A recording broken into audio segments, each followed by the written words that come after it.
একসময় এক জেলে ছিল। তার ছিল এক অপূর্ব সুন্দরী মেয়ে। তার নাম আয়েশা। আয়েশার মা ছোটবেলাতেই মারা যান। এরপর তার বাবা আরেকজন নারীকে বিয়ে করেন। সেই নারী ছিল নিষ্ঠুর ও হিংসুটে। আগের স্বামীর ঘরে তার একটি কুৎসিত ও বোকা মেয়ে ছিল। একদিন জেলে সমুদ্র থেকে অনেক মাছ ধরে বাড়ি ফিরল। তার স্ত্রী আয়েশাকে আদেশ দিল, এই মাছগুলো পরিষ্কার করো, আঁশ ছাড়াও, আর আমাদের জন্য রান্না করো। আয়েশা চুপচাপ কাজ করছিল। কাজ করতে করতে সে তার স্বভাবসুলভ সুরে গান গাইছিল। হঠাৎ সে এক অদ্ভুত ক্ষীণ শব্দ শুনতে পেল। চারদিকে তাকালো, কাউকে দেখা গেল না।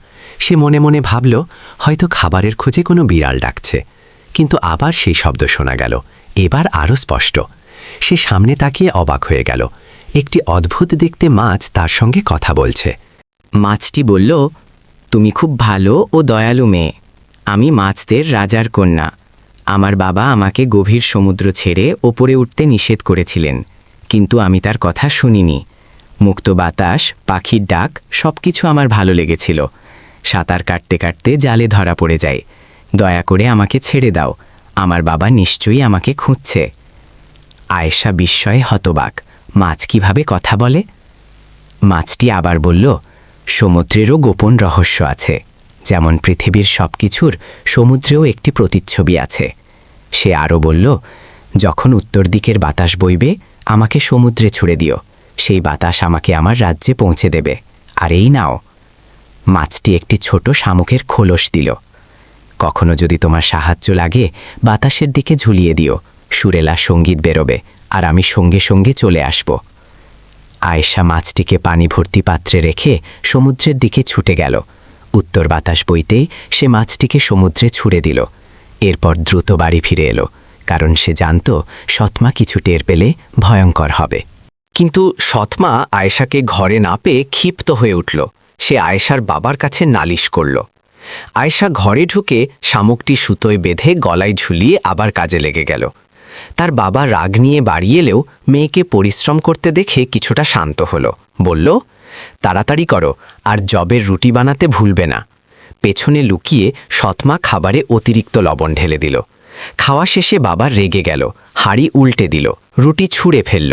তুমি কিছুই ঠিকমতো করতে পারো না। তারপর বলল, কলসটা আনো, আমি পানি খাবো। কলস খালি।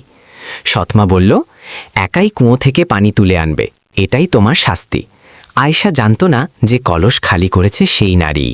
চোখে জল নিয়ে সে কুয়োর দিকে রওনা দিল। কুয়োর কাছে গিয়ে সে দেখল দুজন অশ্বারোহী দাঁড়িয়ে আছে। তাদের কাছে কোনো বালতি নেই।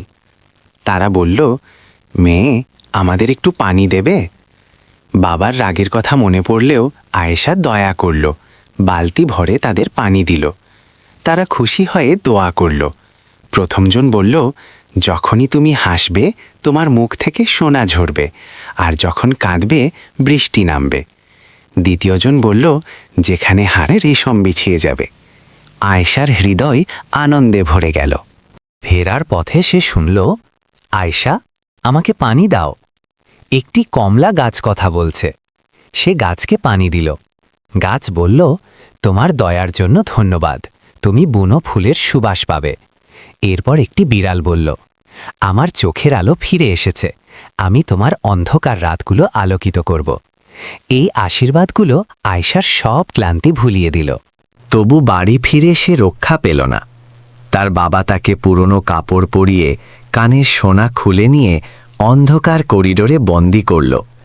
সেখানে সে কাঁদছিল। হঠাৎ অন্ধকারে দুটি চোখ জ্বলতে দেখল। একটি বিড়াল বলল, আমি সেই বিড়াল যাকে তুমি সাহায্য করেছিলে। তার চোখ আলো হয়ে উঠল। বিড়াল তাকে এক প্রাচীন ধ্বংসপ্রাপ্ত রাজ্যে নিয়ে গেল, জিনদের পুরনো রাজ্য। সেখানে সেই দুই অশ্বারোহী তাকে রেশমের পোশাক, গয়না, আয়না দিল। কমলা গাছ দিল সুগন্ধি ও শস্য। সবাই বলল, মানুষ যেমন বপন করে তেমনই ফসল পায়। তৃতীয় দিনে সৎমা এসে দরজা খুলে দেখে আয়েশা রেশম ও সোনায় মরা। বাবা লোভী হয়ে উঠল। ব্যবসা বাড়ল। আয়েশার জীবন বদলে গেল।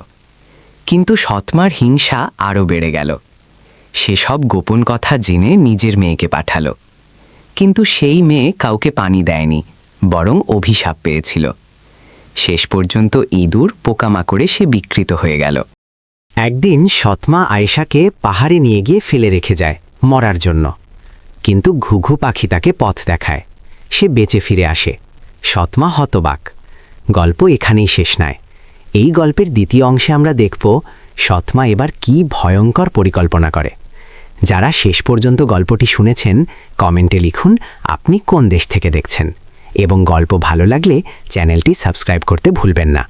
আবার দেখা হবে গল্পের দ্বিতীয় পর্বে।